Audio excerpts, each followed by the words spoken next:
When it comes to your life expectancy, research finds that your zip code matters more than your genetic code. And a new ranking from U.S. News and World Report lists the healthiest place to live in the country. And joining us now to explain what it takes to be a healthy community and how Southern Arizona stacks up is President of the Aetna Foundation, Dr. Garth Graham. Doctor, thanks so much for joining us today. Thank you for having me. Pleasure to have you here. So we're talking about the healthiest and the unhealthiest cities. Who did it best? So, we looked at 3,000 counties across the country. And as you alluded to, we looked at this issue of what makes a community healthy. So the idea that your zip code matters more than your genetic code and, describes how long you will live and the quality of life you will have. And so when we did this, we looked at and saw a lot of, positive things happening in Pima County and elsewhere. And so there are some good things, I think, happening there locally, as well as some challenges that we identified. Got it. So out of the whole country, who did the best?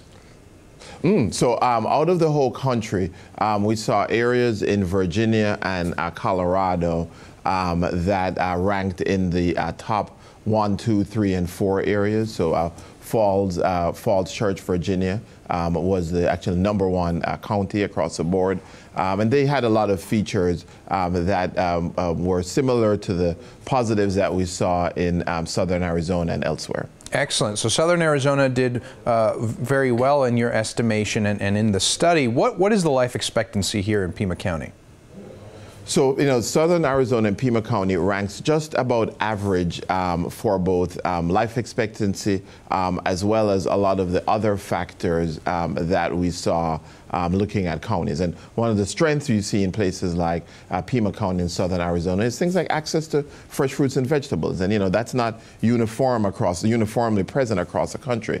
But, things like that help to strengthen the ability of individuals and communities to have healthy choices.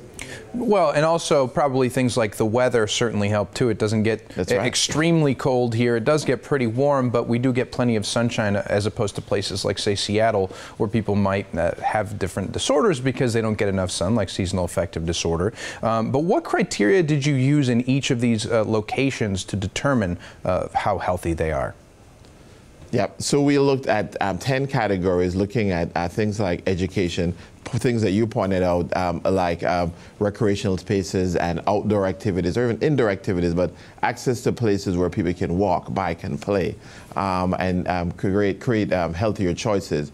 Looked at education, infrastructure, as I said earlier, things like the environment in terms of fresh air and fresh water, and all of those kinds of things. We really looked at those as criteria for defining what it takes to make a healthy community. Well, and similarly, the biggest problems that we face in health are probably related to those different criteria, right?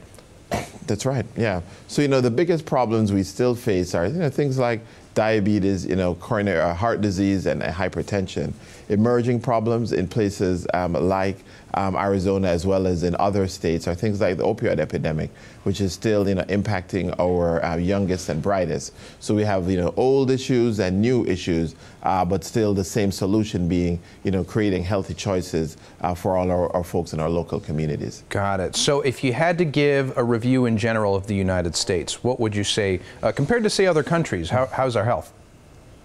Yeah, so the CDC has done put out some more interesting data. In the most recent couple of years, we've been facing some challenges around life expectancy. The first time in our country that we've seen some decreases in life expectancy, primarily driven by the opioid epidemic. So we have some challenges there.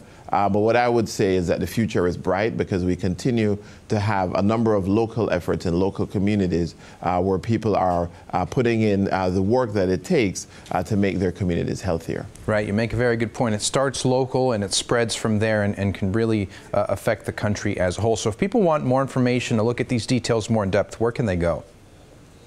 Yep, so you can go to the website usnews.com/healthiest communities, and there you'll see a better description of what's occurring in Pima County and elsewhere in Southern Arizona, but also see examples of what's happening across the country. Very good. Dr. Garth Graham, thanks so much for your time today. Thank you for having me. Absolutely. Stay right where you are. We'll be right back.